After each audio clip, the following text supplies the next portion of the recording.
Hello, Trombone Internet. This is Chris Van Hoff, assistant to the regional manager of the International Trombone Festival. We at the festival, of course, are huge fans of the pod, and we are really excited to invite you to attend this year's 2024 International Trombone Festival at TCU in Fort Worth, Texas. Dave Begnosh is our host. We have the world premiere of a brand new double concerto for trombone and piano with the Fort Worth Symphony. We have the American Brass Quintet. We have late night jazz featuring a Latin jam session. Like, everything is happening. All the cast will be there. It's the best hang in the world, and we hope to see you there. You can register for the festival still online at www.internationaltrombonefestival.com, and it's happening the last week of May. So go register. We'll see you in Texas.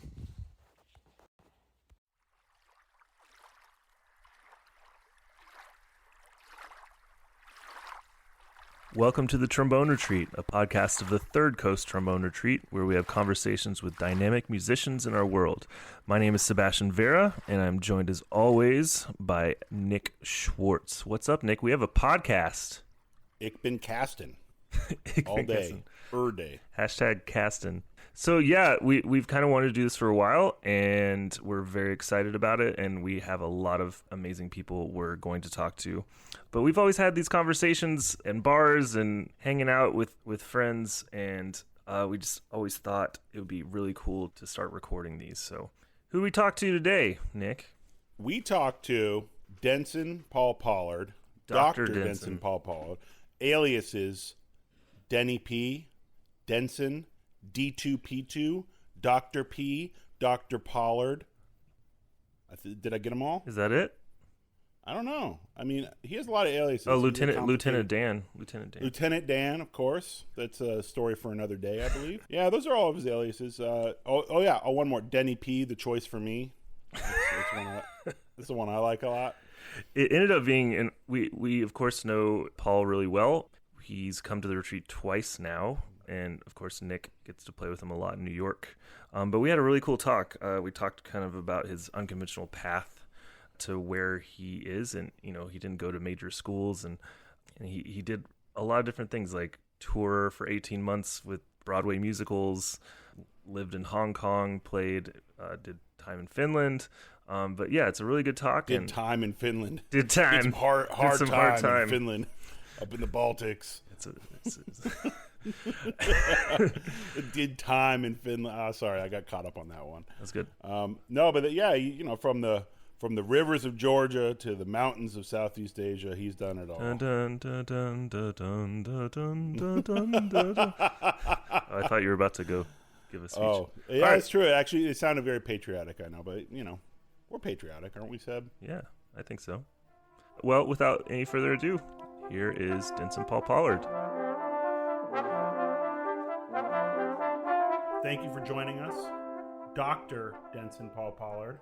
Glad to be here. So I love podcasts. I love trombone. I love me some Nick Schwartz. So it's all my favorite things just kind of combined into one. What is Sebastian? Is he chopped liver? Yeah. I'm sitting here looking at Nick. I can't think about anything else. So Dr. Denson Paul Pollard and Nick are both wearing white T-shirts, and they match. I guess it's the sweltering New York City winter. Yeah, my apartment's like 95 degrees with 0% humidity. It's as dry as it gets.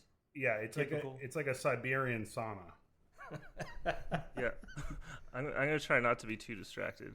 But yeah, thanks for joining us on our very first podcast, and thanks for hanging with us while we try to figure out what we're doing. But yeah, we quickly jump to wanting to talk to you first. You've been someone that's been to the retreat twice, so I guess you get that merit badge. That's a big deal. But I think Nick and I both know you, but I don't think everyone knows you, and we want to kind of get to know you from kind of your musical beginnings and go into your career and some of your philosophies and just, you know, wherever we want to go. But so I guess you want to just start at the beginning? The beginning. So, yeah. He was born on a warm Tuesday. Well, even before that, I've heard it was a pretty nice night in Georgia in 1969. About nine months before you were born? Just February 1969. It's a little cool outside. Yeah, it was getting on the summer of love. You know? That's So, right. That's right. You were born the summer of love then, huh? I was born in 1970. Oh, I'm good at math. I can has. Man. But the summer.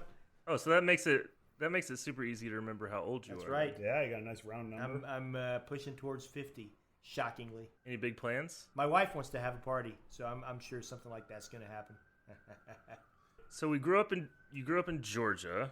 Yeah, I'm from a really small town in Georgia, and started playing. I guess the point of this podcast really is trombone, and I started playing the trombone when I was 10 years old, and I began playing probably the way most people actually from Georgia start a musical instrument through high school band, and it was kind of an accident, really, because when I was 10 years old, I was really involved in sports, and I played a lot of baseball, a lot of basketball, a lot of football, and I showed up one day to school, and my best friend and I saw that they were having band instrument trials, which I had given zero thought to. I didn't even know it was happening, but my buddy wanted to just go into the room and just kind of see what was happening, so I just kind of followed him in there, and we got to try all the instruments, and obviously, the trombone was very different from all the others in that it had a slide, which I was immediately drawn to, and wound up choosing the trombone and starting the trombone in 5th grade. And from there, continued, played in jazz band, played in marching band, of course, quite a bit. And band was kind of the focus of my life through high school. My friends were all band kids, and my aspiration after high school, my goal in life was to be a band director. And so I applied to one school. It turned out to be a very good application. This little school in Alabama, Jacksonville State University in Jacksonville, Alabama. Had a really great teacher there, a guy named Jim Roberts, who retired recently. And this little school, interestingly, although it was in the foothills of Appalachia in Alabama, the faculty were all former military band players from a lot of different parts of the country that had kind of gotten jobs at this little school. And my teacher, Jim Roberts, was from Massachusetts. He was my first encounter with a Yankee at the time. But now you're surrounded by him. Yeah, that's right. He wore shoes and He was, even at the time, I realized he and several of the other faculty members didn't quite fit into the landscape of Alabama in a lot of ways, but they were very educated about music. And my first lesson with Jim Roberts at Jacksonville State University, he put on a recording of the Chicago Symphony Orchestra playing Pictures at an Exhibition. It just blew my mind. The honest truth is, and I know this is hard to believe these days with the internet, with YouTube, you can basically see or hear anything you want to hear these days.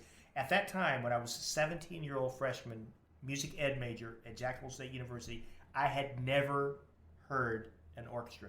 I'd never even seen a string instrument be played live. I'd seen probably on television here or there, but I had no idea that life or that vocation existed. So my first lesson, my teacher, Jim Roberts, puts on this recording. It blew my mind, and I immediately said, whoa, what is that? I want to do that. How do I do this? And I'm sure he didn't take me very seriously, but he introduced me to some excerpts, and those were and I was a tenor trombone player at the time. Yeah, I started working on excerpts. I still remember seeing Bolero for the first time and thinking, oh my gosh, first of all, what is that crazy clef there? And once he explained that to me, I thought, how in the world does anybody play a high B flat and a high D flat on the trombone? That's impossible. Well, we still think that when we see Bolero. So it's a very normal thing. Okay, you're in the Metropolitan Opera. I imagine the majority of your colleagues didn't have a path similar to yours at all. Not even knowing about orchestra until getting to college, not going to a big conservatory or traditionally prestigious music school, even though these are great schools. Sounds like you probably didn't have any orchestral background in high school, obviously. So how did this affect your kind of mentality when you decided that, okay, this is what I want to do? How did you get confidence and not feel like you're behind, or did you ever feel like that? Well, I agree. I'm a complete outlier when it comes to career path. I don't know anybody else in my circle that has had the same road. And you're exactly right. I did feel like I was behind. after I started working on excerpts and learned about the audition process, and I went to my first audition and realized I was by far the worst player at this audition as I heard people warm up, and I was dismayed by that. But I'm fortunate. My parents are blue collar people, and they had instilled in me the idea that if you want to do something, if you want to achieve a goal, if you want to reach some goal you have, if you just work hard enough, you can achieve that goal. And rather than be squashed by the fact that I was a horrible trombone player at the time, I just thought, you know what, I'm gonna kind of put together a pattern of improvement, a daily improvement in my life. I'm not gonna think too much about the fact that I'm horrible. I'm just gonna every day try to do things to improve, and that's just kind of what I did. And I kind of put my head down, did the things I was told to do by my teacher, and I guess probably 5 or 6 years later, I started to kind of have some success at auditions. You strike me as someone that has the mentality we want to put into our students of just not being afraid to fail. And it seems like you had great parents that really instilled that kind of just like focus on the work, don't worry about the results, keep your head down. That's I would say that's probably the mentality of a lot of people from the Bible Belt. Just wake up every morning, do honest work, go home at night, and just be happy with what you've done that day. But I can say, losing was kind of devastating for me, honestly. Going to auditions, not advancing, realizing that I was not a great trombone player, it was not fun. I really did not like that, and that's probably part of the reason why I just worked really, really, really hard to not be the worst one, to try to at least advance. And but no, it was not fun to drive long distances, to work really hard, to spend money on hotel rooms, on flights, and not advance. That was the worst. But as I said, eventually I started to see little successes here and there. I actually won my first audition. I remember this. I was at the summer of it was probably the summer of 1992. I was at the Sewanee Summer Music Center, which was the summer festival that was closest to where I grew up in Georgia. It's Sewanee, Tennessee. Yeah, it's a beautiful, beautiful campus. They host a lady named Martha McCrory, who was formerly in the cello section of the Cleveland Orchestra. For some reason, she had chosen that campus to start this summer music festival. A lot of people from the South attended there, and I was there. And someone passed an AF/M newspaper to me that advertised auditions. I kind of skipped over a little bit of some important details. I'd started playing bass trombone while I was an undergrad in jazz band. I was playing tenor trombone in the concert band, the symphonic band, marching band. I was playing bass trombone in jazz band, so I was kind of doing both a little bit. And when I was at Sewanee, I saw an advertisement for what was then the Cedar Rapids Symphony Orchestra in Cedar Rapids, Iowa, and they were advertising principal trombone and bass trombone. And I thought, wow, that would be a chance to take two auditions at the same time. That's right. Yeah. Yahtzee. It was going to involve a 15-hour drive in a 1979 Toyota Celica with 200,000 miles on it. But if that car could talk, I don't know how I did it, but I had no money. I drove there. I wound up sleeping in a used car dealership parking lot, just sleeping in my car because I just kind of drove in and kind of blended into the cars halfway there, and drove to Iowa. I had rarely been out of the South, but I drove to Iowa, and the bass trombone audition was first in the day, so I warmed up really well on bass trombone, played the audition. They did not announce a winner, and then picked up my tenor, warmed up, and played not as good of an audition on tenor because I was, my chops were kind of ready for bass. And after it was all said and done, they could have, the truth is they could not believe this kid from Alabama had drove up there and played that well. And I didn't know this, but I was told at the time, the proctor said, well, maybe you should have this kid play again because it's really not who you think it is. So they they had someone in mind. They had someone in mind, actually, and I'll mention this person because he was kind of influential as well. This guy named Max Bonecutter, who what a name! Yeah. Oh man, you were destined. Oh my, that's a you are either superhero. destined to be a surgeon, like doing amputations. That's right. Or playing trombone and kind of doing metaphorical amputations in a way. Max was a really active player, probably in the 70s and 80s. As a matter of fact, I know he was bass trombonist of the Metropolitan Opera for one season. He also played with the Chicago Symphony a little bit, and he was bass trombonist of the Minnesota Orchestra.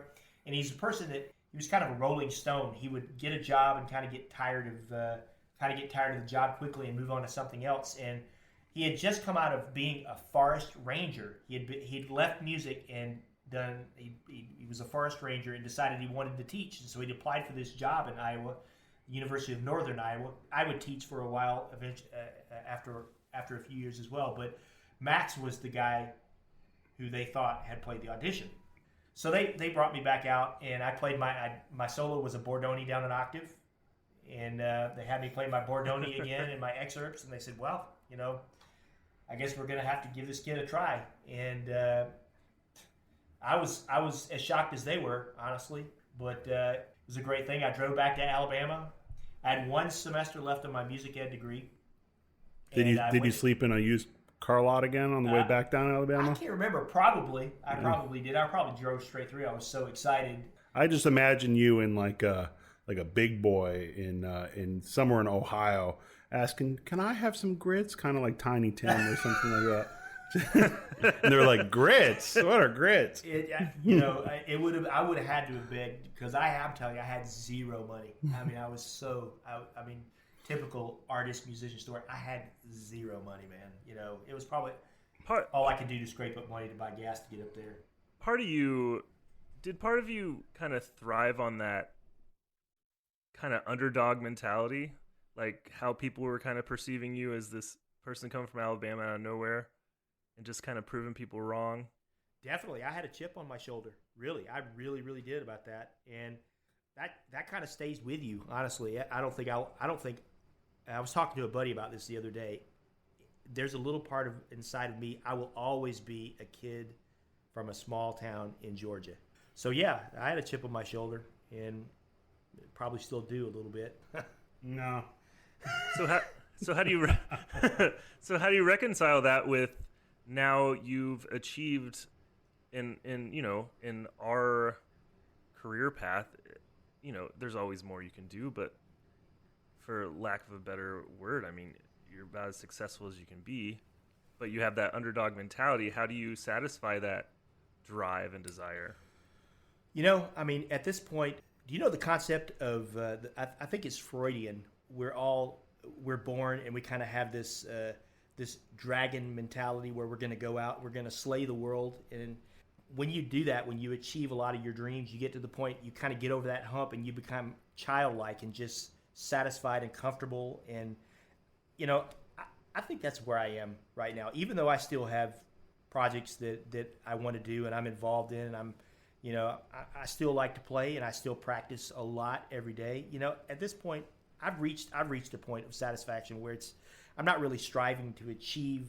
I'm just enjoying what I do at this point. It's less about proving something. It's less about achieving a career goal. It's more about just enjoying where I am, like a child, really. And that's kind of where I am at this point. Well, before we get too close to where you are right now, I think we should back up to, so you win this Cedar Rapids job, right? And so you graduate from Jacksonville State, and then what? I mean, I know, and people can go on your IMDb page now, but I have no idea what you're talking about. So what happens? Where do you go? I get to Iowa, and again, I have that one semester left on my music ed degree, which I really want to finish my degree, and I wind up student teaching in Iowa at a really great high school with a couple of really great band directors who also played in the area, which helped me kind of get to know a lot of the freelance players in Iowa. While at the same time, I somehow managed to get the job as the librarian for this orchestra and the secretary for their Suzuki school, which, again, this is wild, but it really is the truth. At the time, the Suzuki school that was being run by the Cedar Rapids Symphony had been written up in Time magazine as a model for the country for how to create music education programs around the United States. It was being run by a lady named Doris Prussel.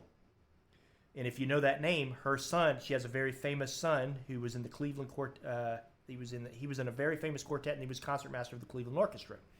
And so I was the secretary at this school. So I started to develop a deep understanding of string playing and a lot of different things doing that. I became the librarian of the orchestra, learned about string bowings and how all that happens. So I was doing all of that at the same time, and finished my music ed degree. I did my student teaching there, and the University of Iowa, which was in Iowa City, about a half-hour drive south of Cedar Rapids. I got to know the trombone teachers there, John Hill and George Krem. They needed some grad trombone players, and there was a TA position open. And so it just kind of seemed to make sense to do this per service orchestra gig and do a master's degree at University of Iowa. And that's what I did. At the beginning, I was a musicology TA for a lady named Diana Gannett, the double bass teacher there, who eventually moved on to teach at the University of Michigan.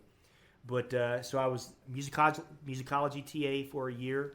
I was the jazz TA for a year, where I ran the number 2 jazz band. I taught an intro to jazz improvisation course, and finished my master's degree doing those two things, and wound up kind of at the end of my master's degree. This was kind of a wild time. I got married during the course of my master's degree. My wife Karen moved from Alabama, where she had finished her music ed degree, to Iowa. We got married.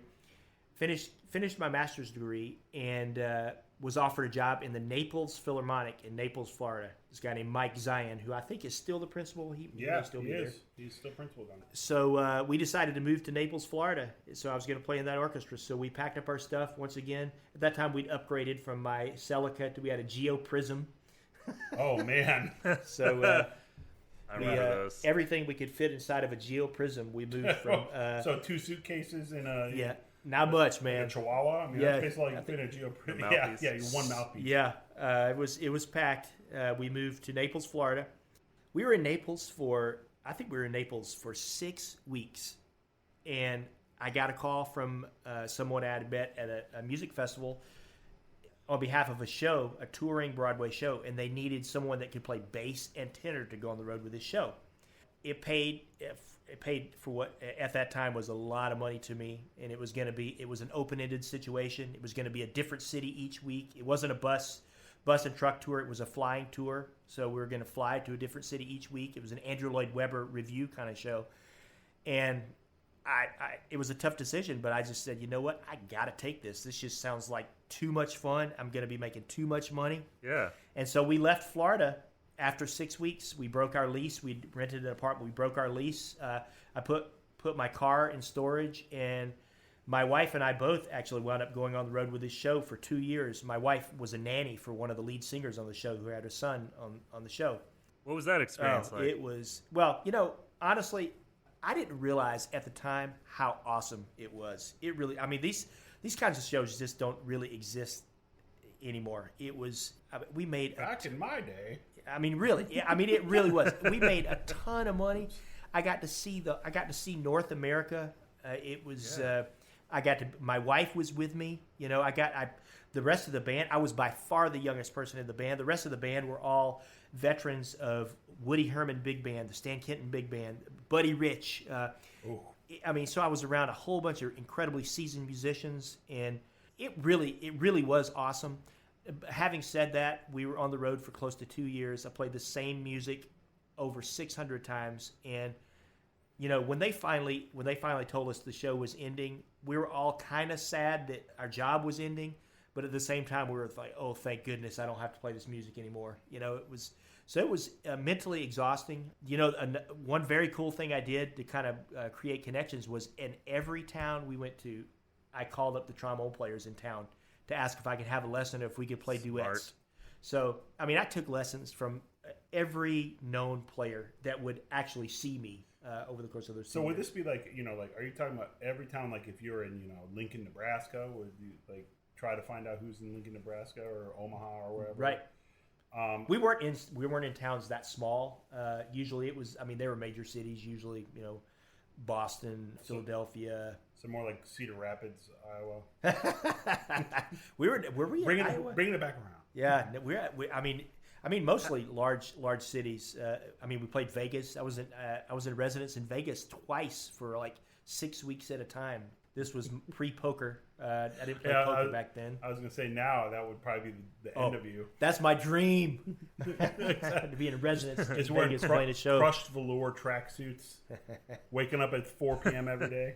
But at that time, how did you go about contacting all these people when you showed up to a new city? I would, if there was a union, I would call the union and ask for phone numbers that way. If anybody on the band knew somebody in the town, I would just cold call them and just make phone calls. This was pre-internet. Nobody. I mean, this show we existed in a real bubble. This was pre-internet, or at least nobody had a personal computer. They probably existed at that time, but they were way more expensive than we could afford. Nobody had email, so it was all just basically phone calls, and I would just call everybody, and it was hilarious because I totally get it now, but at the time I was perplexed with occasionally get the response, "Oh, you must be young. You must be some young kid." Really? Somebody calling me up to just play duets. You got to be young. There's no way an older, grizzled musician would be on the road for 2 years would be calling up people to play duets. Oh, I see what you're saying. So this is something that Sebastian and I both are constantly, preaching, I suppose, at the retreat. So anyone who's been there will know, or anyone who's studied with us will know. And I obviously you're a proponent of the same mentality, which is, students who are trying to get out and make a name for themselves, trying to get out into a community in any way, shape, or form. They're not reaching out to the people who are actually working. They're not doing the cold calls like you were doing. You had an opportunity. You were on the road for 2 years, and you were in a different city. How often? Every couple of weeks? Every week? We had the occasional long-term stay, but it was usually a city per week. Right. But even still, people who are planted in whatever city, getting out of college, they don't make the cold calls to people. So on that note, did you ever receive kind of, who is this? No, I'm not going to do this. People who are not angry, but really put off that you cold called them. Did you ever receive that from someone? Not really. No one was. I wouldn't say anybody was put off by a complete stranger calling them. They were oftentimes a little bit, again, perplexed that someone would go to that effort. But yet, I met every kind of musician doing that. I met musicians that were really nice, motivated, generous. I met musicians that obviously just wanted my money and didn't really care about giving me any kind of knowledge. I heard trombone players that sounded great. I heard trombone players that I thought would sound great that didn't sound great. It was doing that was a complete. Who? Which ones? We want names. Yeah, that's a podcast for another time. No, the reason I bring this up is I think that's the fear of young students is picking up the phone and doing that cold call. I mean, it's not a cold call anymore. It's usually a cold text or a cold email, but the principle is still the same. And that's something we try to drive home is like, hey, don't be afraid. What's the worst thing? The worst thing that's going to happen is say, hey, I'm too busy. Call me back in 3 months. I mean, I can't imagine, a person that would get angry with a stranger that calls up and says, "Hi, Mr. Schwartz. My name is Denson Paul Pollard. I'm in the area touring." What kind of name is that? Don't you know who I am? Yeah. Sorry. Don't look me in the eyes. Sorry. I ruined your momentum. That's okay. Uncle Mo was in town, and I just shoved him out the door. Swatted him away. Yeah. I mean, I can't imagine that either. I mean, who? That's the thing we try to say, and I understand the fear of putting yourself out there, because you're calling someone up to say, hey, can I play for you? With respect, with humility, willing to pay, not assuming any not assuming anything about the situation. I mean, I had an experience just today where I was speaking to a student called, and they said they called me Pollard. They said, "What's up, Pollard?" And you said, "Try again." I didn't call them out. I'm not a person that does that. I probably should be more, but I just thought, man, that just came across so disrespectfully. I would never have called up a player, a teacher, and call them just like that. It reminded me of when that student called Bobby Knight and said, "What's up, Knight?" And Knight choked them on the campus of Indiana University. The kid wound up getting choked. I mean, when I called people, it was with respect, with humility, with an assumption that I was going to pay them for their time, and try to let them know really quickly that, hey, I just want to learn. I want to know what you know. I want to hear what you can do so I can try to do it. But if I were a student today, the way it's so easy to contact people. I would totally be doing that. And I think the assumption is too that the professionals, their phone is ringing off the hook with people every day wanting to play from. And while people are calling, I would say it's it's more rare than they would assume that someone's calling you to say, "Hey, can I play for you?" It's not rare, but it's not like you have a line of 60 people waiting to play for you to try to get work in a city like New York, even, which is the busiest music scene in the United States or the world. And so, I just wanted to stay in that on that topic for a second, because I think that's pretty interesting. You went everywhere and had all these lessons and, different experiences and learned a lot, Something that you and I talked about one time that I think about constantly is this idea of an instinct for surviving and being successful in the music business.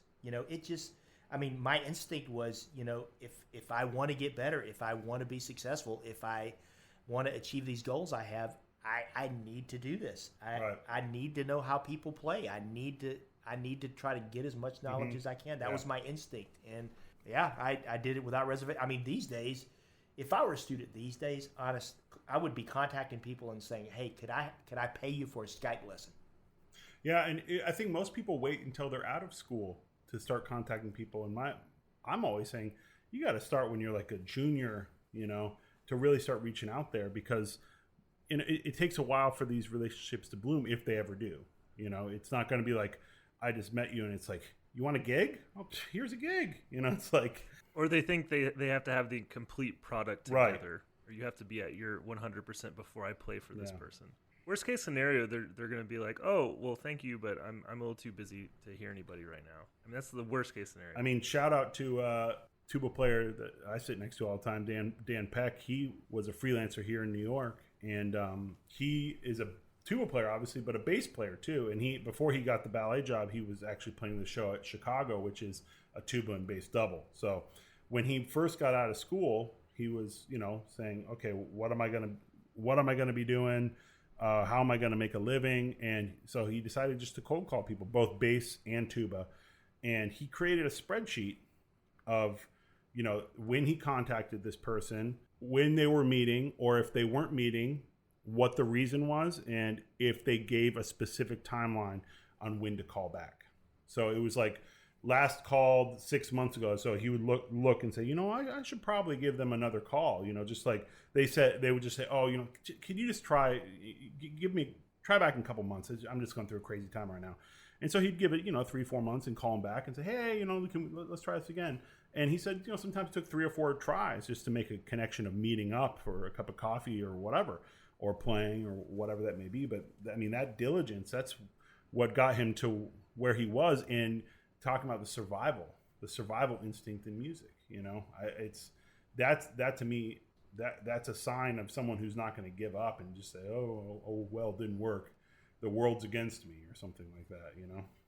Kind of along that vein, I'm kind of curious, during that, you said 2-year experience, what were the challenges with just practicing, or were there? Oh yeah, when you're I spent a lot of time in car parks. I spent a lot of time in hotel staircases. I managed to do it every day. I never skipped a day of practice. And if I had to go in a park, if I had to go outside in a park, I would do that. And I tell my students about this, every night we'd be in the hotel room after the show. My wife would be asleep, and we'd have, David Letterman on or something like that with the volume kind of turned up to a normal volume. And I would practice soft playing underneath the David Letterman show. So, if there's a will, there's a way. And, I always found a way to practice. Again, I was by far the youngest person on the show. I'm sure some of my colleagues thought, man, I wish that kid would stop practicing all the time. I usually tried to do it in an area where they couldn't hear me. But yeah, car parks, out in a park near the hotel, stairwells of the hotels, if they had a banquet room. If you want it bad enough, you can find a place to practice on the road. Okay, so let's move on. You want to move on? Yeah, I think we've got a good picture of young Denson coming up in the world. I imagine, by the way, I wanted to ask this about 15 minutes ago. So you're talking about, the early 90s. When was it that you were in Cedar Rapids? This would have been 1993. For the first time. On a scale from David Hasselhoff to Patrick Swayze, how long was your mullet? You've seen pictures, huh? I just assumed it. I imagine you had a nice Kentucky waterfall going on. I had a really nice. I actually marched drum corps in 1990 before the Iowa period. Oh man! I moved to San Francisco, California, and marched the Blue Devils drum corps, and everybody had a mullet in the Blue Devils at that time. And I had a really nice one. Had an earring. Had a really nice $100 pair of sunglasses. And boy, I was tan. Do you have a picture? Oh of yeah! this? Oh yeah! Oh yeah! Okay, please send it to us, and we'll put it up on our Instagram, because I think we're going to make a retreat calendar, and they're all just going to be pictures of you with various lengths of mullet. It was awesome. It was. I got rid of it, pretty soon after I got back from California. I didn't fit in Alabama that well with my earring. That's kind of ironic, because right now you'd probably fit in Alabama really well with a mullet. Actually, maybe they're just like 20 years behind. That's all. I go out 94. Wait, hold on, that was almost 30 years ago. No. Please don't say that. It was? Yeah, I guess it was. It was 26 years ago, right? Is that right? I think you're right, sadly. Wow. Oh, my gosh. Did they have math classes at Juilliard? They absolutely did not. So, yeah, wow. I did it with my mental abacus, actually. So I think we can jump forward to, more of obviously you're starting to get into the professional part of your career. You're doing this Andrew Lloyd Webber review tour. So from there, where do you go next? When the show ended, again, there was no internet. We had all completely lost track of the outside world, besides the occasional lesson here and there. The show ended very abruptly. I didn't know what to do, so we went back to Iowa, actually. I went back and talked to my former teacher, and it turned out they had another TA position open at that time. The Cedar Rapids Symphony had their bass trombone position open again. So I re-won that job and went back to do my doctorate at the University of Iowa, thinking, you know what, I'm going to go into college teaching. So I did my doctorate there. My dissertation was on the history of the bass trombone in big band jazz, which was so much fun to write. Finished my doctorate and applied for a tenure-track university teaching position at the University of Northern Iowa, which I mentioned earlier. And at the same time that was going on, I also auditioned for the Hong Kong Philharmonic. I was playing in the Chicago Civic Orchestra. I was in Chicago, 3 days out of the week. They had their regional audition in Chicago, so I auditioned for the Hong Kong Philharmonic, was applying for college teaching positions, and won the Hong Kong Phil job and was offered this college teaching job. And the Hong Kong Phil job at the time, it was a sabbatical leave position. Phil Brink, another very active player back in the day, was going to take a 1-year leave of absence, and it was to fill his position. And it was a tough call, but you know what? I said I've got to take the job that's going to be this long-term stable. And we were starting to think about having a family at that time, and so I took the teaching job. But weirdly, I can't believe this happened. Halfway through my first year of teaching, the Hong Kong Phil called and said, "Hey, Phil Brink is not coming back to this job. It's going to be a full-time position now. Would you like the job?" And, oh, man, it was tough. I went to my dean at the time, and I said, look, I really want to take this playing job. I promise I'll come back. Just let me go play it for a year, and I'll come back to teach at University of Northern Iowa. My wife and I moved to Hong Kong, and we fell in love with that part of the world, and I just couldn't go back. One of the most difficult phone calls I've ever made was to that dean saying, I'm not coming back. I'm sorry. So, I mean, what a culture difference coming from Georgia, Alabama, Iowa. not metropolises. Yeah, to Hong Kong. I don't understand what's the difference. Incredible. It was incredible in every way. I tell people I left a lot of my heart in Hong Kong. We still love that city. The food, the harbor is the most beautiful harbor in the world. The proximity to places like Thailand, the Philippines, it was incredible. And the orchestra sounded awesome. It's a great orchestra. Yeah, it's a great orchestra now, but it was a great orchestra then, pre-Yop as well. So we moved there, and my wife, who's an elementary school teacher, got a great job at one of the better international schools in Hong Kong, and so we were doing really, really well. We had a full-time live-in domestic helper. I had a lady that lived with us that cooked, cleaned, bought our groceries. We had a couple of kids there, took care of our kids while we were working. It was an idyllic life, really. And to be honest, I never thought I would leave. The fact that I'm sitting here right now, it was unimaginable 15 years ago, because I thought I was going to spend the rest of my life in Hong Kong. What was different about playing in an orchestra over there versus a typical orchestra here? Like as far as like work life and how the administration treats you? Well, the Hong Kong Philharmonic, Hong Kong was a British colony for many years, and the administration of the Hong Kong Philharmonic was British. The system was British. It was, the way they scheduled rehearsals was a little bit different. And, the orchestra itself was very international. There are a lot of people from the UK, but also people from Eastern Europe, a lot of Chinese, some Japanese. It was a really international orchestra. And it was my first time to be around a lot of those culturally, those kinds of people. And it was very interesting for me. So how long were you in Hong Kong? We were there for 6 years. Okay. And if you're there for 7 years, you get your permanent resident visa, which means you're a citizen of that city for life. And so we were we're looking forward to having that visa, so we wouldn't have to apply every year. And Hong Kong's great. You get free health care. Your kids can go to university for basically free. I mean, it's a really advanced city. So we're looking towards that 7th year, and then one day, once again, I wasn't really watching the magazines, but somebody comes to work and says, "Hey, did you hear the Metropolitan Opera and the New York Philharmonic have bass trombone positions open?" And I thought, that's interesting. And at first, I just didn't even give it a second thought. I thought, wow, that's pretty cool, but I wasn't like jumping on it. But I kind of started thinking about the fact that that's probably never going to happen again, that you can go to a city like New York and, there are 2 major auditions happening in that city at the same time. And I thought, I got to do this. I just got to try. I'm going to regret if I don't at least try.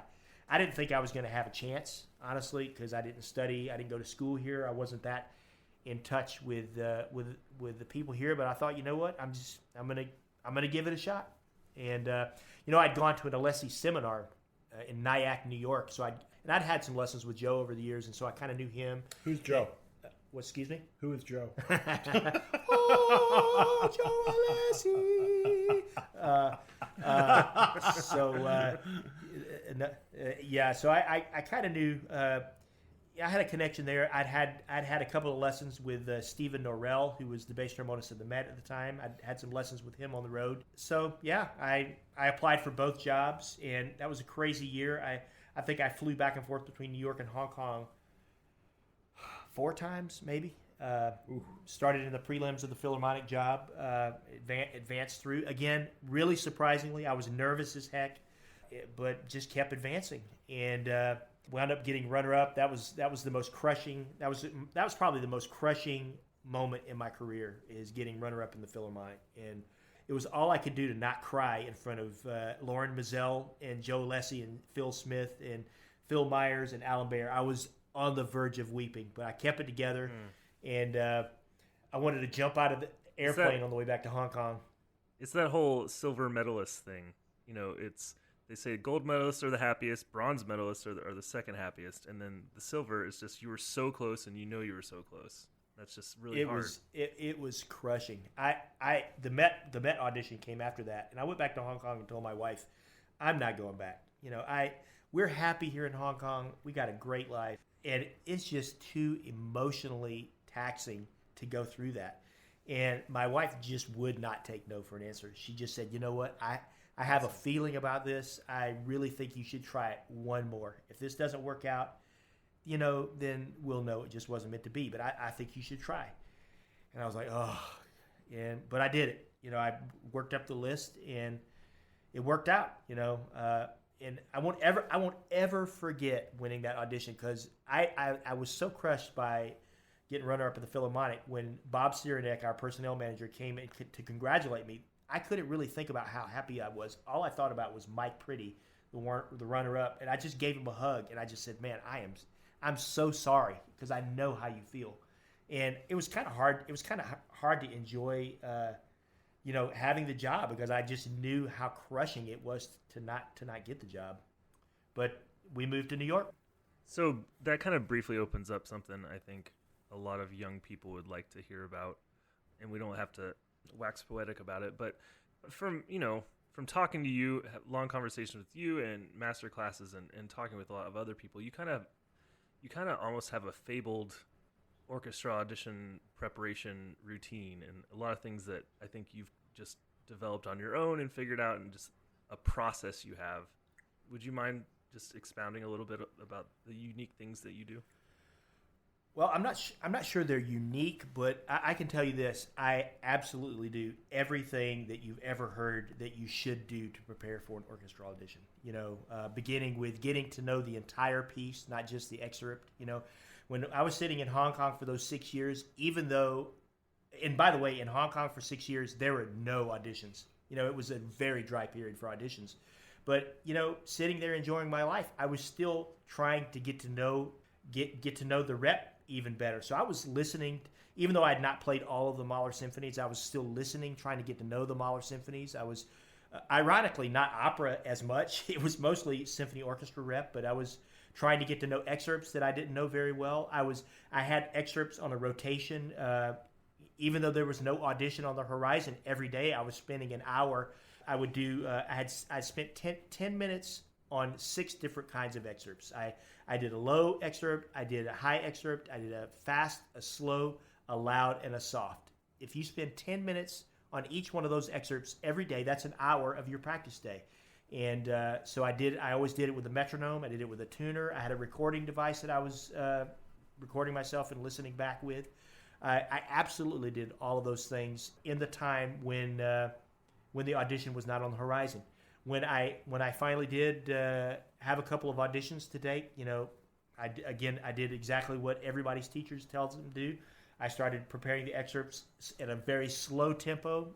I recorded, listened back with a lot of scrutiny, made lots of marks in my music. Once I got the list up to speed and I was happy with how I could play the excerpts, I started doing lots of mocks.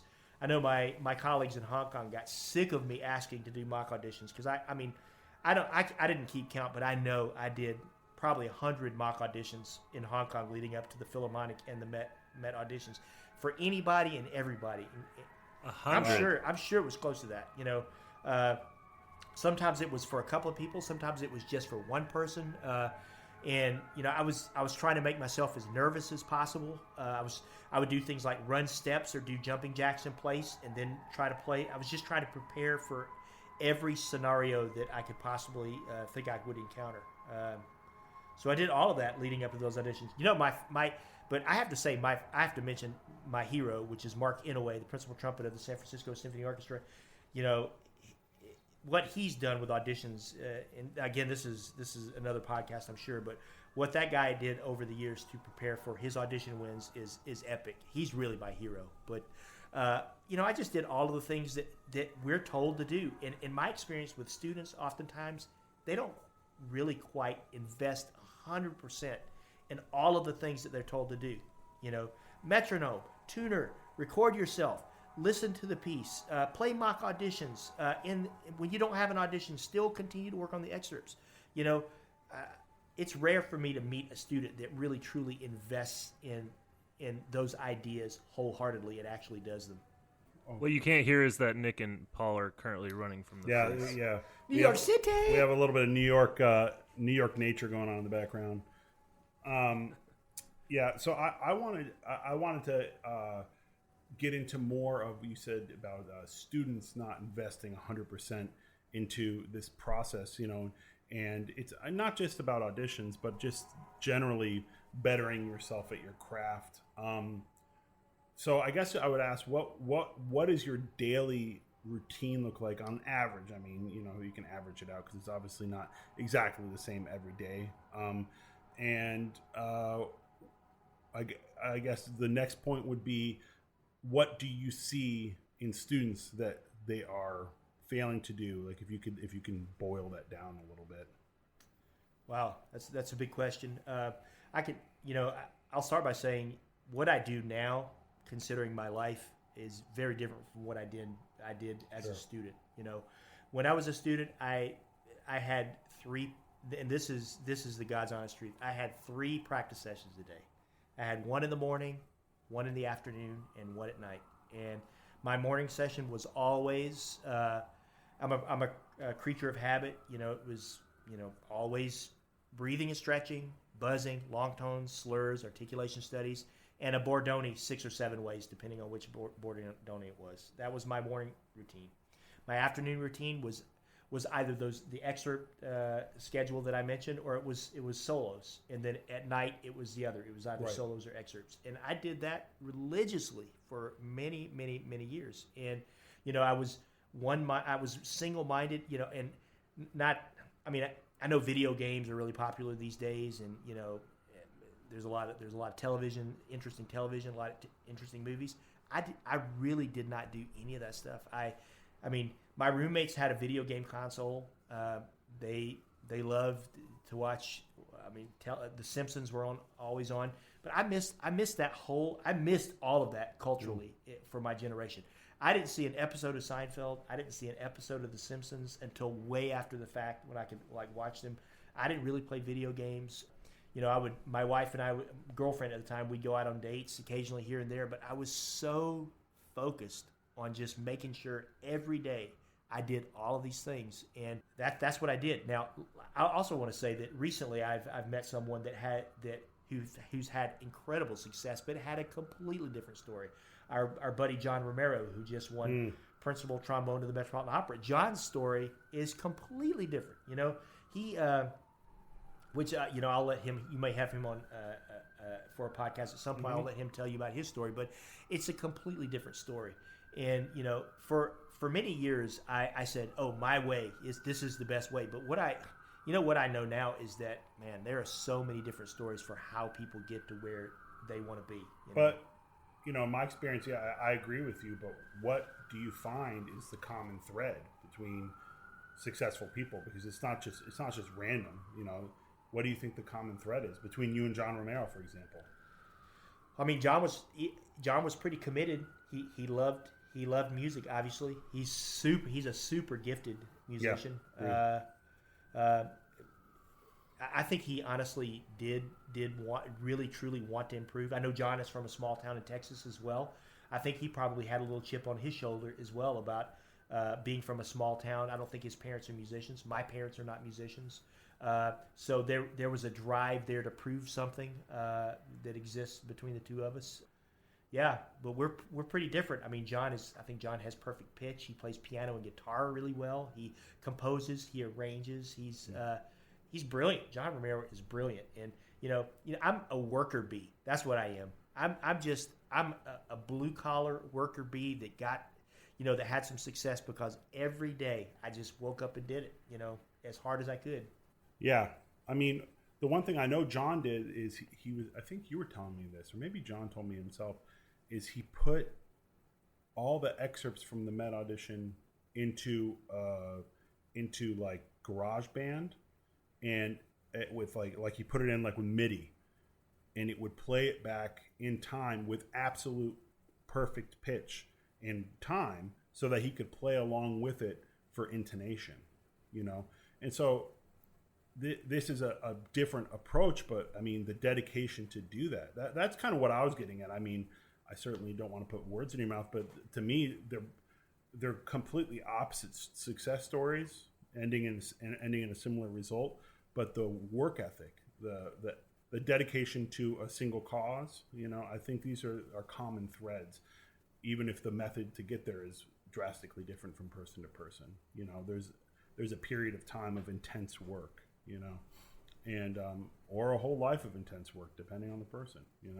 I don't know if you agree or disagree with that. I agree. Yeah. I agree 100%. So I guess rounding up the second part of my original question, where or what, a couple things, it doesn't have to be one thing, where do students lack in this process, in this quest to become a professional musician? Oh man, I'm going to sound... No, I want you to be brutal. Well, everyone put on your big boy and big girl pants. I mean, real talk. I think these days compared to when I was a student, there are just so many more distractions. For most of the time that I was a student pursuing a job, there were no cell phones. I'm dating myself, but I didn't have nobody had a cell phone when I was on the road. Nobody had a cell phone when I got my first cell phone at the end, kind of towards the end of my doctoral degree. That's kind of when those Nokia cell phones kind of started becoming popular. So there were just way fewer distractions. You just had your hoop and your stick, right? Yeah, that's right. Yeah, playing in the street, playing kick the can, playing pick 'em up sticks.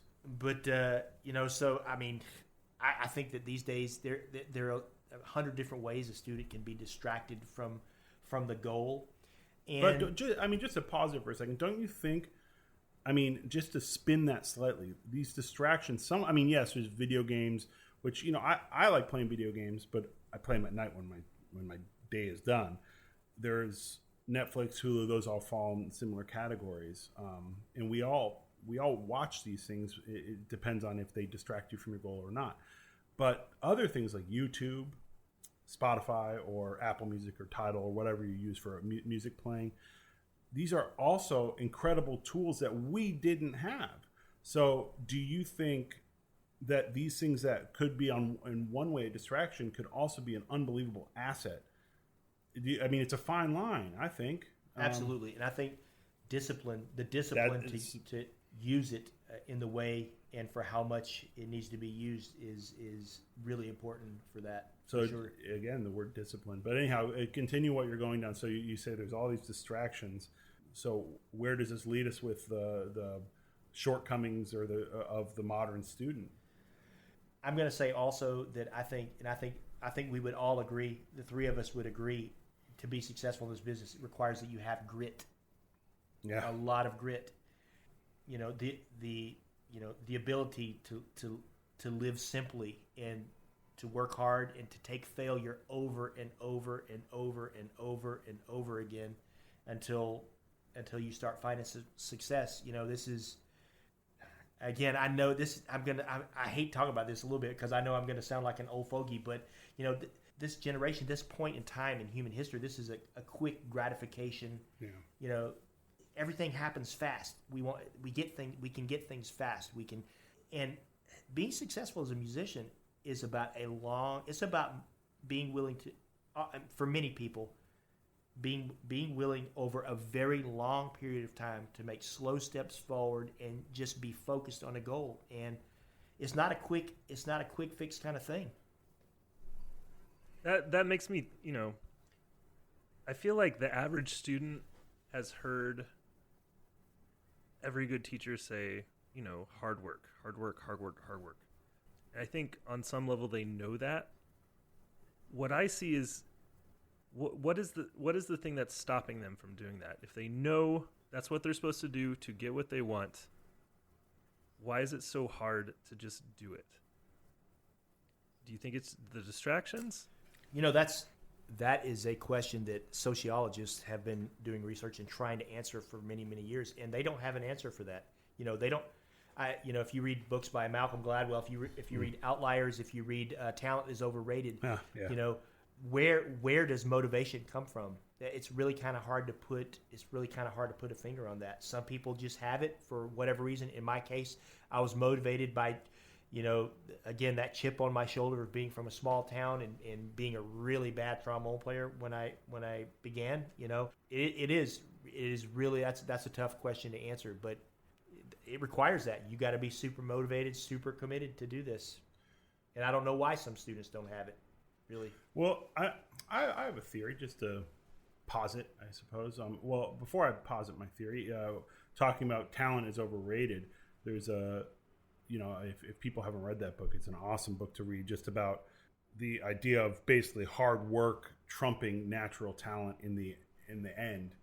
And they study musicians. I think it's at conservatories in Berlin. It's the violin studios, and they're trying to determine what makes the top of the best conservatory in Berlin violin students better than the worst violin students at the worst conservatory in Berlin. And what it ultimately comes down to is being willing to put in nitty-gritty work on the unsatisfying parts of playing. For us, it would be kind of lip slurs, long tones, really soft playing, things that are kind of inherently unsatisfying or frustrating to work with, and living in that kind of discomfort until it becomes comfortable, and finding satisfaction and pleasure, I guess, in things that are inherently unpleasurable. I don't know if you guys have been watching Jim Markey's Instagram videos right. that have been going on, and Jim is pretty Jim honest is one of my practice. heroes. Pretty honest practice. It really, really is, and it's. I think Jim is one of, if not the greatest brass player of our generation. Yeah. He's definitely up there, and it's not always perfect, but he's being, as you said, he's being honest with you about the fact that, hey, I have to work on these things, and if Jim Markey has to work, if he works like that, then everybody should work like that. Everybody should twice as hard as that. Yeah, Geez. So I want to move on to two more questions, and then I think we're getting close to wrapping it up. Best moments of your career playing wise. Wow, the best moments of my career. Well, it's this is it's interesting. It's not a trombone moment. Actually, it would be a bass trumpet moment. That doesn't count. This is a trumpet podcast. There were trombones present in these ring cycles. Yeah. I think one of the big shocks about coming to New York was, after spending so many years focusing on bass trombone, learning how to play contrabass and doing that quite a bit in Hong Kong, I get to New York, and my role as a musician becomes bass trombone, but a lot of tenor trombone and bass trumpet. And I got to New York right at the time when there was a need for a bass trumpet player. There was a new ring cycle being put together, the Robert Lepage ring cycle at the Met, and they needed somebody to play bass trumpet. I had a history with valves and agreed to do it, and it turned out to be the greatest decision of my life, because playing bass trumpet on the ring cycle it's a glorious experience. And I can't pinpoint one of those performances, but getting to do that at the Metropolitan Opera, and also in Hong Kong. I went back and did it in Hong Kong on Das Rheingold and Die Walküre with Yap in the Hong Kong Philharmonic. Doing that is just, I think it's the pinnacle of brass playing. I mean, the solos and just the exposure, it's incredible. Yeah, well, I had the pleasure of hearing you do that for high five. And I got to hear you play contra. That was awesome. I got the pleasure of hearing you do it for 3 months last year. Yeah. So I can say firsthand it sounded pretty damn good. it must be like all consuming. It must like just take over your life for that period of time. It really does, for me especially, because it's a slightly different mouthpiece, and basically what I do, and that's coming around, I'll try to do a recital in January on bass trombone, and then I put down the bass trombone for the next 4 months and I'll still occasionally have to play it, but all of my practice is on bass trumpet when that comes around, because there's some moments on bass trumpet in the ring cycle where it's a 5-hour opera, and if you mess this up, it's going to ruin the whole 5 hours. So that keeps you up at night. It really, really does. And especially when you throw in some video cameras and a lot of microphones and the expectation, it really does. It can be stressful, but at the same time, really gratifying. Now, the last question I want to ask, just tying this into the reason why Sebastian and I started this podcast, is we wanted to bring on multiple people, but we also wanted to bring on people who've been to the retreat. And as a person who's been to multiple seminars and for years now doing things. Why is ours the best? No, certainly not that. But what we always like to think of ourselves as unique. We like to be small. We have a different approach to what we're doing. What did you like about coming to the retreat? What did you find interesting that you can pass on to our listeners to help us make a shameless plug? Well, the Third Coast Trombone Retreat is an incredible experience. First of all, it's in a really beautiful setting, Whitehall, Michigan, right there on Lake Michigan. It's really beautiful. So in the summers, it's not very hot, and you're right there on the water. Beautiful setting. I think it's unique in that they're home stays. You stay with people in the community and probably get home cooked meals. Yep. And get to know the people, the really generous people who open up their homes. That's very unique. That really doesn't happen at any other festival.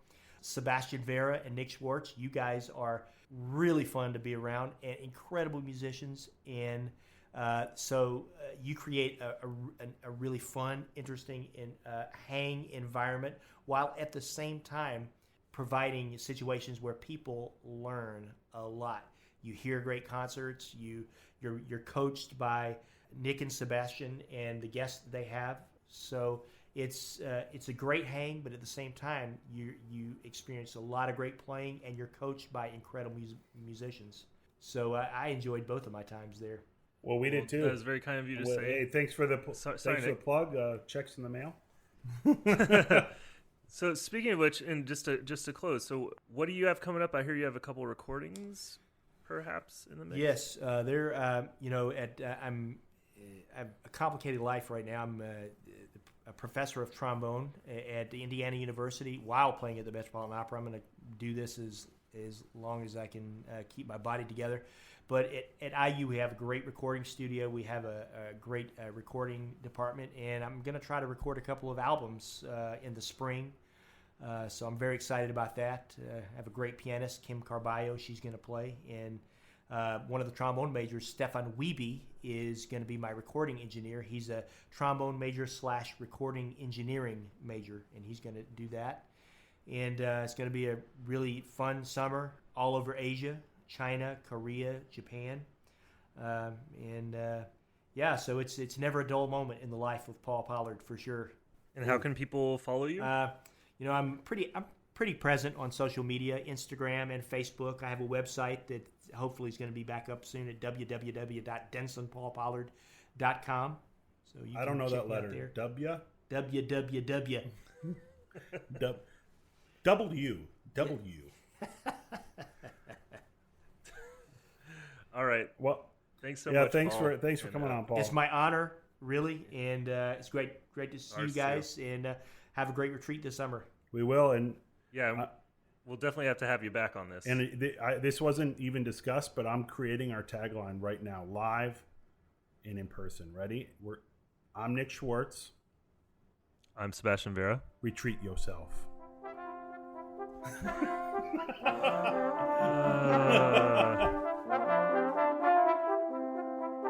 All right. Well, that was our first interview.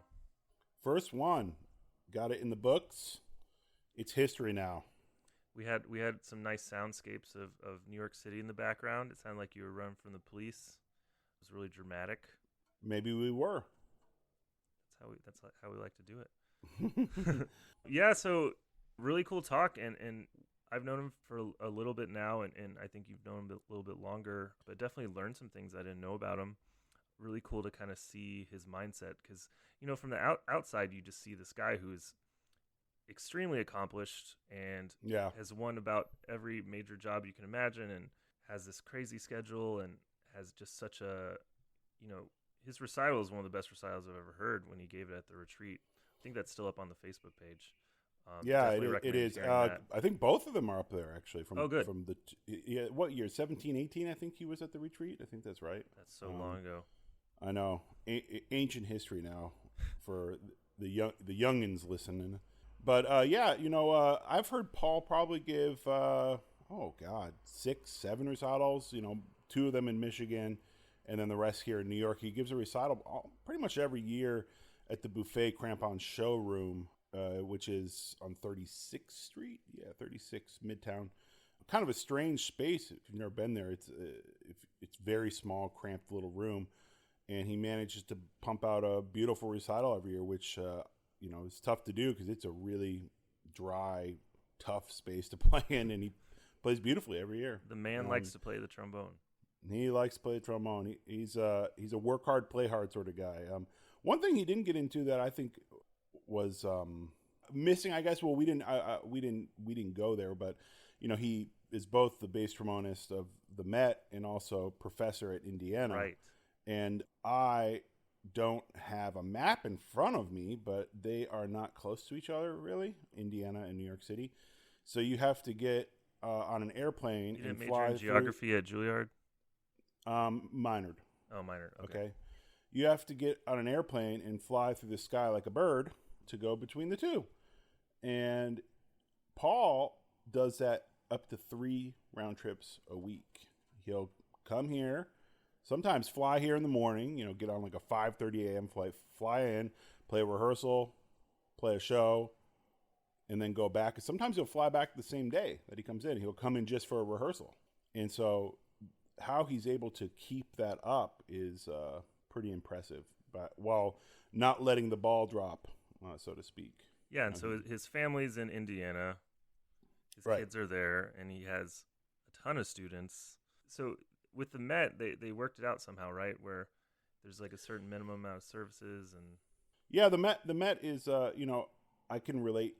Well, first of all, I played there for a year, but also the ballet schedule is similar in the sense that we have a set amount of shows that we have to play a week, that's our basic workload, and then there's extra shows which are not, you don't have to play them, and there's rehearsals, which it's a little complicated, but anyhow, Paul has to play 4 shows a week for his job, and there are 7 shows every week at the Met, so that's why they have basically 2 orchestras in the Met, is to cover that workload, because you don't have to play every service if you're on any chair. So Paul has worked it out that way, that he plays 4 shows minimum. A lot of times he'll end up playing more, so that he can also go back to Indiana and teach his full studio out there every week. Talk about the workload at the Met a little bit more. You described when you did your 1 year there, you described some days where you didn't even see the sun, where you're showing up early.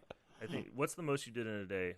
And it was like an Electra, and the toughest day was probably when we had an Electra dress rehearsal in the morning, which isn't a long show. It's about 2 hours, but it's real high intensity. And then at night we did Parsifal, which is 6 hours, and very opposite, very meditative, very introspective, very introverted in a lot of ways. And we had a dress rehearsal starting at, I think, 10:30 in the morning. So we were done by 12:30, 1 o'clock maybe. And then we had that Parsifal that, I think that was the night, we normally started Parsifals at 6 o'clock, which is an early showtime, but it would get done at midnight. And I think, if I remember correctly, that night we started at 7. There was one time we started at 7 o'clock, and so it got done at almost 1 in the morning. And so, while I wasn't on all day. I had from 12:30. I probably taught some lessons or did something. I don't know, but more or less I had the afternoon off. But this is one thing they don't talk about in school, is when you're a musician, yes, the hours are less than a quote unquote 9 to 5 job, but you're not off. You have this performance at the end of the day that's kind of looming overhead, or and so even if you're off, like you're not clocked into work at that moment, you're not off the same way you would be like on a 9 to 5 schedules weekend, like when they're off. We don't have that schedule. We don't have on or off. It's kind of, there's a lot of in between. and when you're working, you're 100% focused on what you're doing. and connecting with everyone around you. And it's such a high level of, I don't want to say pressure because we've done it for so long, but it's not like you're just hanging out and like, looking at your phone every now and then and whatever. You're engaged. And so after a show like that, I mean, you need a break. On the opposite hand, sometimes we get lucky. For example, I just got back I'm in Harrisburg now playing with the symphony, playing Porgy and Bess right now, which has been pretty cool. But a couple of days ago, I went to go sub with the Kennedy Center Orchestra with our good friend Lee Rogers, who we'll talk to on this podcast soon. And they're doing Don Giovanni. And if you're not familiar with Don Giovanni, the trombone part has a famous entrance that probably isn't until the last 15 minutes of the show, 20 minutes, 30 minutes. So you basically only play for 15 minutes of the opera. And, how it usually works is you get paid the same as everybody else. So how it always works. This orchestra had 2 rehearsals that day, 2 3-hour rehearsals, and we showed up the last hour of the second rehearsal and played for about 20 minutes, and then we left before it ended. Sometimes it works out. Sometimes I wish they programmed Don Giovanni every year, honestly. It's it's nice to have shows like that, because if you're in the middle of a busy schedule, it's not a night off, but it's a really light night. But when you do come in at Don Giovanni, it's touchy. It's chorale. You have to play chorale, like this dark chorale music from off stage. It's while it's very little work, it's not no work. What wasn't there? You were telling me, isn't there a ballet that you've done that literally has one note?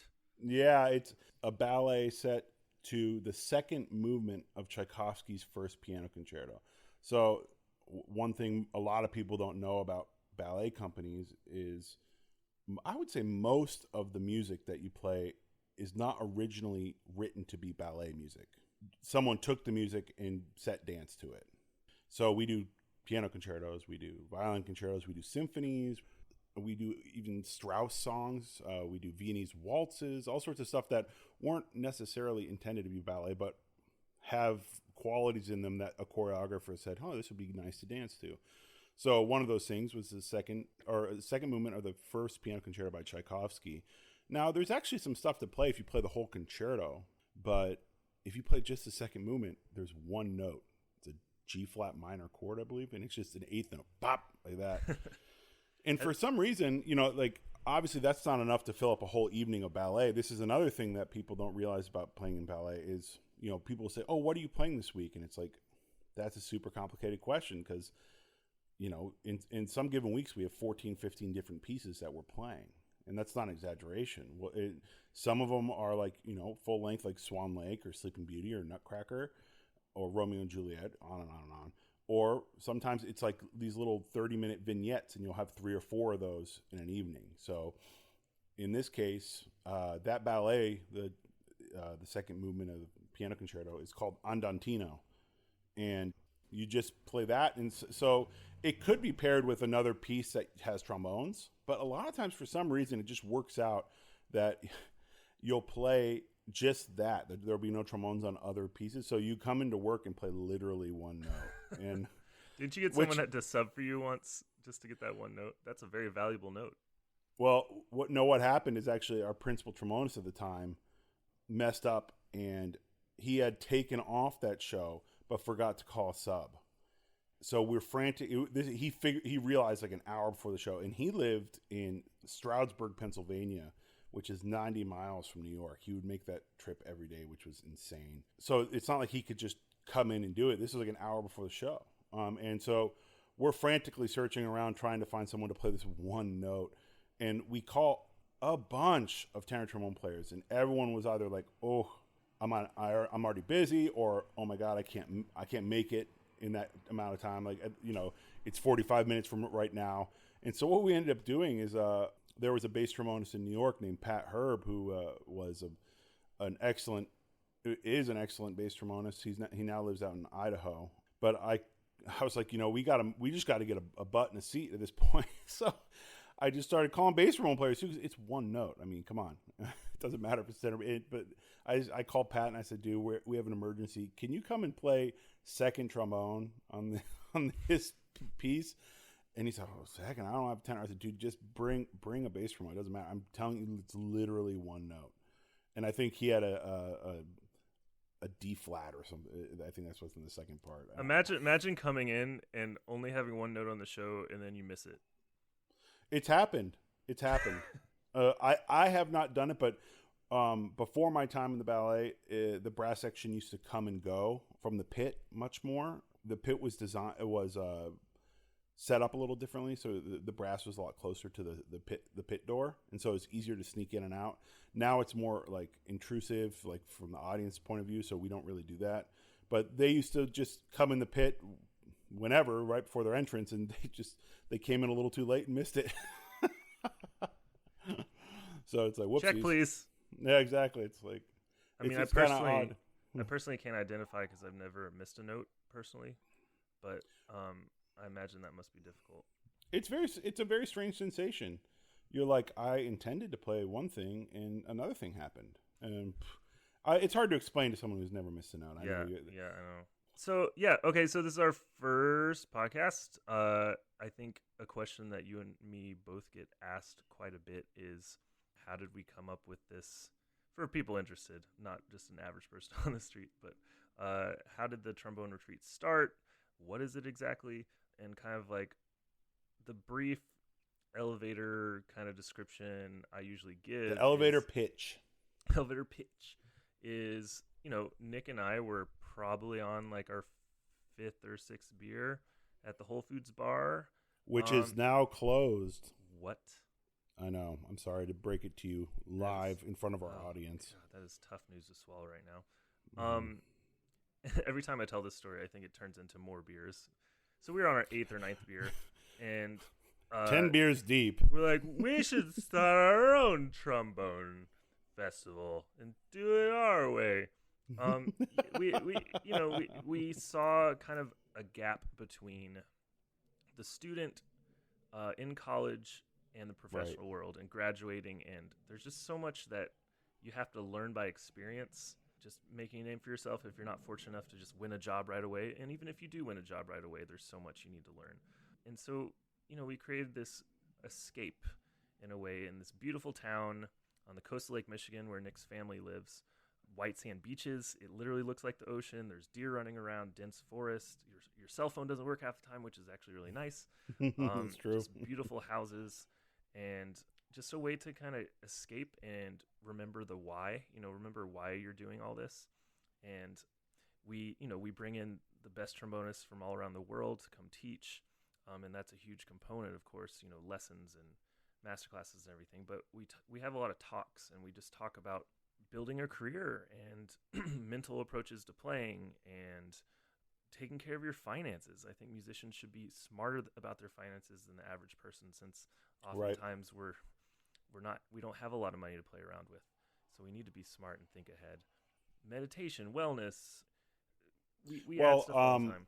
To tie it all together with the inception and genesis of the trombone retreat, nice we word. also thank you. Those are my favorite words. Oh. Well, it began with beer, and we also include and it beer continued with beer at the trombone retreat. For those who are 21 and can drink beer, they drink beer because. And I say that jokingly, but also seriously, because even for the ones who aren't 21, they come out because it's a pub, you can get food and all that stuff where we usually hang out. But the guest artists and us will go out, and it's one other thing that we started the trombone retreat when we started talking about it was that we wanted to keep it small, and it's always been small. It's always been 20 students, and that means that you get more opportunities to have FaceTime with not only the guest artists and the faculty and blah blah blah, but also with each other, with the other students, and kind of bounce ideas off each other. It's a fun week. It's a really intense week for sure. And I think actually for us too. Well, for us it's real intense. Yeah, I think one of the original names that we came up with was the Third Coast Trombone Intensive. Oh gosh. Yeah, not a great name, but a very, very apt description of what it is. about the history. There will be exams. Yeah. That sounds really intense. No. And then retreat. I think maybe you suggested retreat. Idea in the shower. I probably all did. Ideas come from, and it just makes sense. And it really, everything's about the personalities involved. Me and Nick are, really good friends, and the people we bring are carefully chosen to fit kind of, I hate to say the word vibe, but fit the vibe of It's a vibe. What we're doing. It's a vibe. So this podcast is branching off of that, and I'm excited because now we can really have these conversations that we have one week a year, all year round, and share this information and knowledge with everyone. So I think you can hear vacuum cleaners going off at my hotel now, but How dare you? white noise. But yeah, look forward to many more, my friend. Me too. I think we're going to have a good time. We'll try to keep it light, yet serious, yet informative. All the things that make a podcast fun.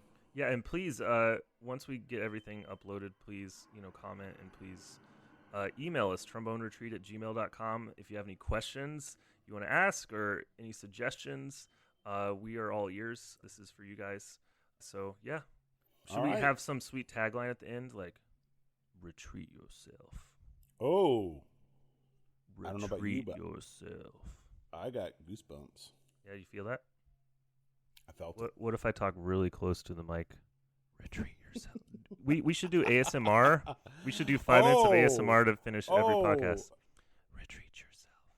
Everyone's just like turning it off right now. Yeah, maybe just chewing Chex Mix or something like that. Oh my god. Just buzzing your mouthpiece into the really closely. Ooh, trombone ASMR. Oiling your clinky valves. That's really good, actually. Really your close spit to valve. Clicky, clicky, clicky. Oh my god. Doing your slide or doing the screw onto the trombone. Oh, it's like screwing the slide onto the horn. Yeah. Yeah. Oh man, so many ideas. Okay, let's wrap it up. All right. Have a good day.